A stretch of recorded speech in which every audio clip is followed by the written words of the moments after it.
ناظرین، آج عسکری قیادت نے بھارت کی بلاکس پالیٹکس کا ذکر کیا ہے اور گزشتہ روز D G I S P R نے اپنے ایک انٹرویو میں پاکستان کی مسلمہ ایٹمی قوت کا اعلان کیا اور کہا کہ اس کی طرف دیکھنے والوں کو جان لینا چاہیے کہ وہ نتائج نکلیں گے جو دنیا نے آج تک نہیں دیکھے۔ بڑا کلیئرٹی کے ساتھ یہ بیانیہ دیا۔ اس کی وجہ کیا ہے؟ کیا کوئی خاص ریزن ہے کہ اس پہ یہ بیان آ رہے ہیں اور ہماری عسکری قیادت کس بات پہ اور کس کو کیا پیغام دے رہی ہے؟ اس پہ بات کرتے ہیں۔ اور دوسرا یہ کہ بھارت کی طرف سے اطلاعات ہیں کہ وہ اگلے کسی اپنے ناپاک عزائم کے حوالے سے اس نے پاکستان کے کچھ سویلین ٹارگٹس جو ہیں لاک کیے ہیں، تو پاکستان نے بھی کچھ ٹارگٹس لاک کر لیے ہیں، وہ بتاؤں گا وہ کون سے ہیں۔ تو سب سے پہلے تو اس بات پہ آتے ہیں کہ یہ آج عسکری قیادت نے جو بھارت کی بلاک پالیٹکس کا ذکر کیا ہے،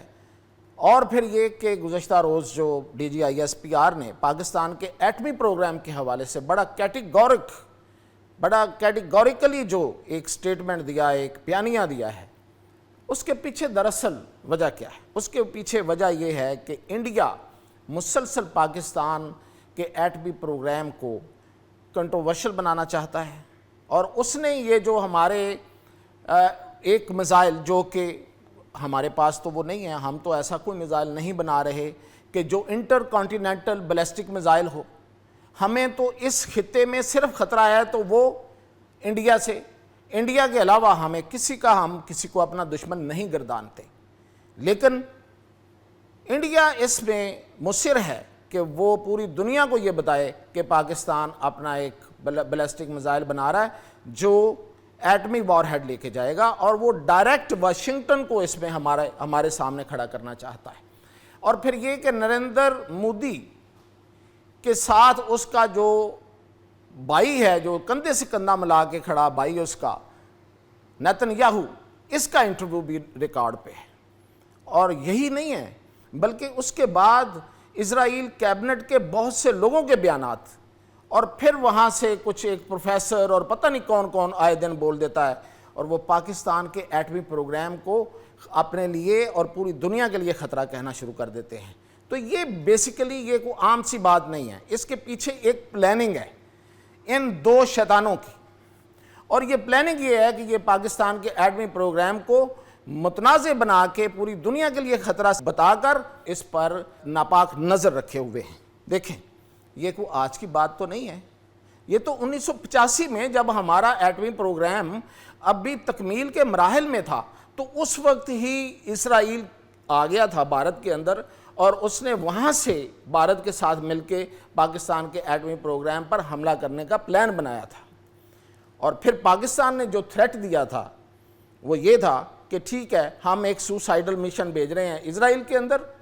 جو ظاہر ہے کہ ہمارے طیارے واپس اس وقت نہیں آ سکتے تھے، ہماری اس وقت یہ کیپیسٹی نہیں تھی کہ ہم حملہ کر کے واپس آ سکیں، تو وہاں حملہ کریں گے، سوسائیڈل حملہ کریں گے، شہادت پائیں گے، اور ایک ہم حملہ کریں گے انڈیا پر۔ تو اس کے بعد پھر جب یہ پیغام امریکہ تک پہنچا تو یہ پلان جو تھا انہوں نے اپنا روک لیا، لیکن یہ ان کے عزائم ابھی تھمے نہیں ہیں، اس لیے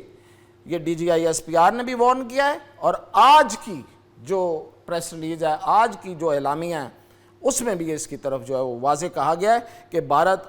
اسرائیل کو اپنے ساتھ ملا کے پاکستان کے خلاف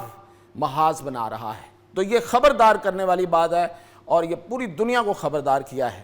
اب آتے ہیں کہ بھارت کہتا ہے کہ اس نے پاکستان کے کچھ سویلین اور کچھ کمرشل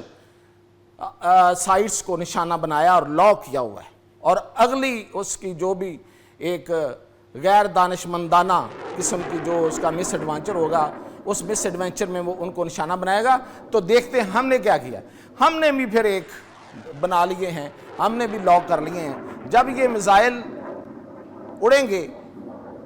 یہ کہاں سے اڑیں گے؟ جہاں سے پہلے اڑے تھے، یاد ہوگا ان کو، جس نے ادھم پور پہ جا کے حملہ کیا تھا۔ تو جب یہ میزائل یہاں سے نکلیں گے تو پھر کیا نشانہ بنے گا؟ سب سے پہلے نشانہ ہوگا ان کا ہندوستان ایروناٹیکل لمیٹڈ، جو کہ ان کے